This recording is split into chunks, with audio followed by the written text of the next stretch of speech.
Vámonos con Mauricio Mechulam. ¿Cómo estás, querido Mauricio? Muy buenos días. Buenos días, ¿cómo te va, querido Mario? Muy bien. Aquí en casa. Contentos de platicar contigo. Librando. Muy bien, me da mucho gusto. Oye, pues cuéntanos las próximas temporadas, tú que vienes del futuro. Exacto.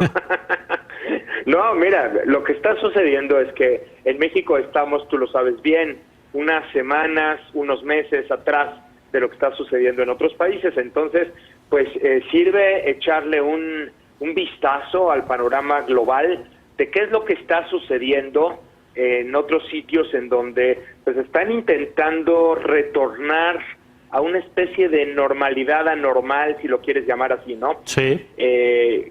Aquí creo que la lección más importante tiene que ver con entender que el virus no se está yendo a ningún lugar. El virus está ahí y tiene el potencial de seguir contagiando gente, independientemente pues de una serie de previsiones que se están tomando. Y claro, o sea, las medidas que todos intentamos tomar para cuidarnos, la realidad es que en la medida en que las economías van regresando a la normalidad, creo que esto es como el panorama general. Los casos de contagio vuelven a subir y algunos países están teniendo que dar marcha atrás incluso. O sea, yo te pongo simplemente, por ejemplo, el caso del Líbano, que después de unos días de abrir la economía, cuando se dio cuenta de que sus casos estaban elevando considerablemente, regresó otra vez al encierro, o sea, regresó a la población a la cuarentena. O, por ejemplo, tienes el caso de Corea del Sur, que ha sido además uno de los casos más exitosos del mundo en el combate al virus. Tuvo la necesidad, cuando se dio cuenta de ciertos brotes, tuvo la necesidad de cerrar bares y clubes nocturnos, cosa que Corea del Sur no había hecho. Así es. Y tuvieron que dar esta marcha atrás, ¿no? Luego ves los casos en Alemania, por ejemplo, la tasa de contagio en Alemania, que es una de las medidas más importantes para entender cuánto está creciendo la epidemia en ese país, llegó a estar en 0.7, o sea, cada persona enferma o cada persona portadora contagiaba a 0.7 personas, o sea, menos de una persona, y esto significa que el monto de personas contagiadas se reduce. Bueno, la tasa de contagio en Alemania ya otra vez volvió a subir, ahora está en 1.1, no tiene nada que ver con el 2 o el 3 de otros países, pero sí te demuestra que conforme reabres la economía, tienes este riesgo de volver a crecer el número de personas contagiadas y por lo tanto la necesidad de adoptar políticas de retorno, ¿no? De retorno a como estábamos.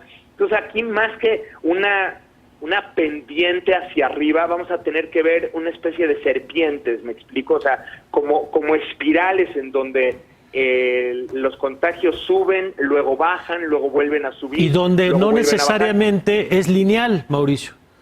No es lineal, ni tampoco va a ser idéntico para todos los países, pero sí quería nada más aquí tocar que esto genera distintas tensiones políticas. O sea, para efectos de los temas que nosotros analizamos, esto naturalmente está generando ya y va a seguir generando tensiones políticas porque vamos a encontrar que casi en todos los países del mundo, es impresionante, o sea, que estamos viendo este panorama global, puedes ver que en casi todos los países del mundo tienes fuerzas políticas considerables presionando por reabrir la economía y por regresar a la normalidad, y todo el mundo cita el caso sueco, de ese caso tendremos que hablar en otro momento. Todo el mundo dice, no, pues tenemos que regresar, no puedes vivir bajo las circunstancias actuales, tienes que, esta debacle económica no es insostenible, necesitas regresar a la economía, y luego tienes otras fuerzas políticas, otros sectores de la población que dicen, no lo puedes hacer así, esto cuesta vidas y tienes que tener mucho más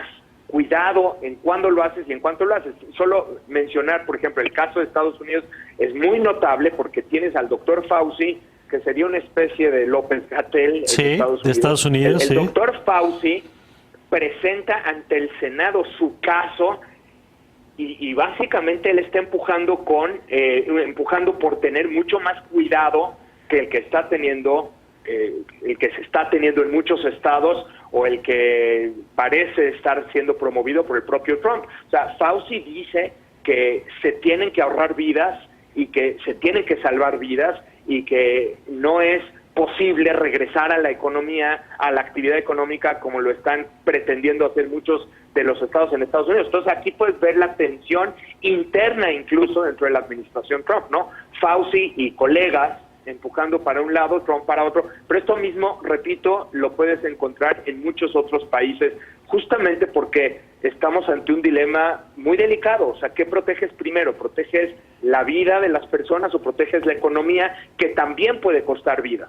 O sea, la economía tiene otro tipo de efectos colaterales. Claro. El declive económico tiene otro tipo de efectos colaterales. Se calcula que cientos de millones de personas van a padecer hambre por esta situación, y el hambre pues genera otro tipo de enfermedades y genera también muerte. Entonces, ¿qué proteges primero? ¿Cómo haces, no? Hay muchos textos que están saliendo para tratar de encontrar un balance. Por ahí te diría yo que va el camino, ¿no? O sea, vamos a tener que aprender a encontrar los balances entre sí proteger la salud lo más que se pueda y al mismo tiempo tratar de reanudar la actividad económica en la medida de lo posible, considerando que vamos a tener que ir también retornando en ciertos momentos a espacios de cuarentena. Para esto va a ser, te decía, va a ser muy importante las pruebas masivas están siendo el factor. Y una palabra, Mauricio, que no nos gusta mucho, pero que es la paciencia.